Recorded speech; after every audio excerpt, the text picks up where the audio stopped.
साईं मुंहिंजा आहे त उस्ताद अॼुकल्ह जेको वॾे अदाब मां उस्ताद ख़ासि तौर ते कैंपस हाफिज़ स्कूल कैंपस क्लस्टर इन में असांजो प्राइमरी उस्ताद जी एतिरी इज़त आहे जो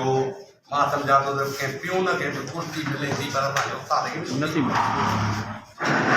इन जे करे असां बार बार इहो था कयूं असांजा इख़्तिलाफ़ात थिया आहिनि मर्कज़ सां त इन ई जाइज़ मसइलनि जे करे असां ॾिठो साईं शफ़ी मोहम्मद जेको आहे नेकियत माण्हू आहे या किताब आहे उन जो अलम खयो आहे त उन जी असां पैरवी कंदासीं असां सां गॾु हूंदासीं बहरहाल इहो न थिए त 11 तारीख़ ते लॉन्ग मार्च हल बाबा इन खे अटकियूं मिठियूं ॾेई करे असां कैंसिल करायो ठीकु आहे थी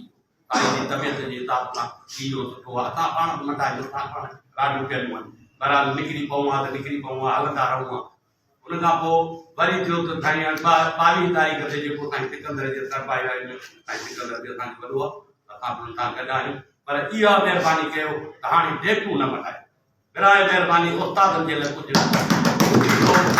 कयूं बाक़ी इदारा असांजा जेके आहिनि मर्कज़ जेको आहे तो इहो नथो चाहे त ई माण्हू असां सां वेहनि ताकि असांजी तंज़ीम मज़बूत थिए उन्हनि खे माफ़िया हलाइणी आहे उन्हनि खे एजेंट माफ़िया करणी आहे उन्हनि खे माल कमाइणो आहे उन्हनि खे उस्ताद खां इज़त कमाइणी आहे पोइ असां जेको बि तव्हां फ़ैसिला कंदा अॻिते असां जेके बि दोस्तनि सदर वेठा आहिनि इनशाला कोई कंदासीं तव्हां हिते इंटीरियर वारनि जो जिते पतलो वांदो इनशाला असां कराची वारनि खे